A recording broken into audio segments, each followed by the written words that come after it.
we've used all our keywords on our website, but I still have more. What am I supposed to do? How do I continue to create more SEO opportunities for my website if I've already updated all of my pages? What is the challenge? Do you write yourself? Do you want to work with someone that can write? What do you want to write about? Can you keep up with a schedule? Blog posts are the opportunity to get more keywords or answers in there. This is where you can use definitions, you can use those questions people ask and be that solution that Google pulls up. Those are these pages. This is the end goal. I would say work up to it. 1 per week can be a challenge if you don't like writing. I don't like writing.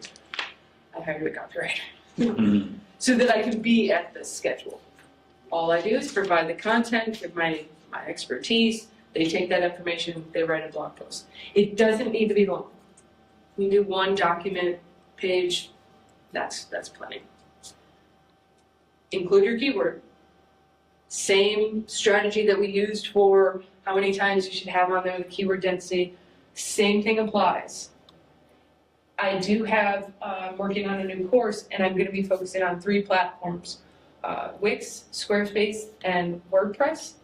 WordPress actually gives you a score of what else can you do. Wix just came out with a new one. I'm still trying to see how the score is. I know the WordPress can actually give you, hey, you need to add your keyword once more. You need to take your keyword out once more. You need to shorten your meta description. It tells you really detailed on what you need to do. So that's why some of these platforms are great for your SEO. But if you don't know why they're telling you to do this, you're kind of like, watch out, listen. A keyword in there one more time wouldn't hurt, but to Google's algorithm, it can help to do what that suggestion is. Continue to focus on the expertise, authoritativeness, and trustworthiness in your blog posts. Google doesn't want just an AI-written blog post. They want original, helpful content. So this is where your customer keywords are going to be a really great place to start. What are people always asking you?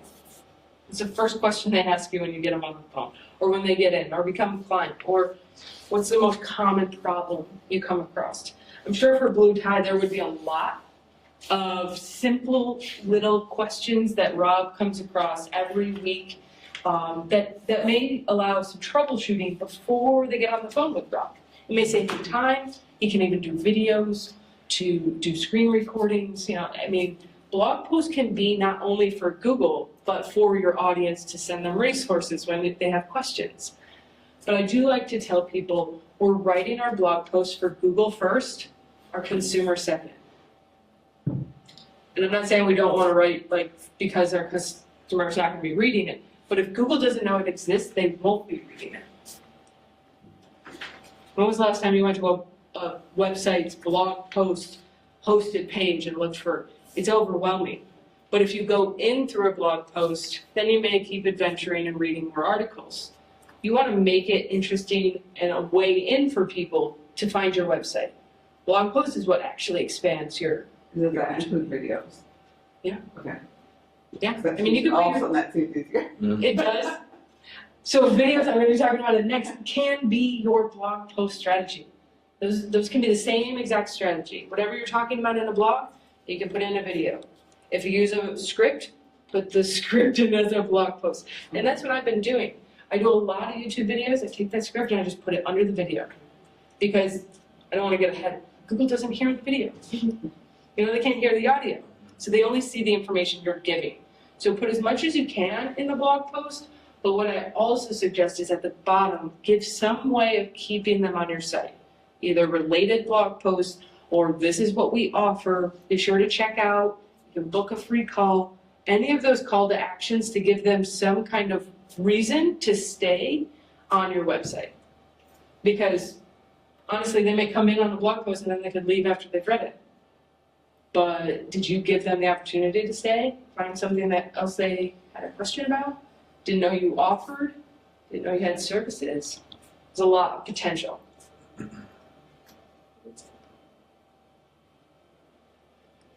So what I want to remind you is consistency. Don't start it if you can't keep with it.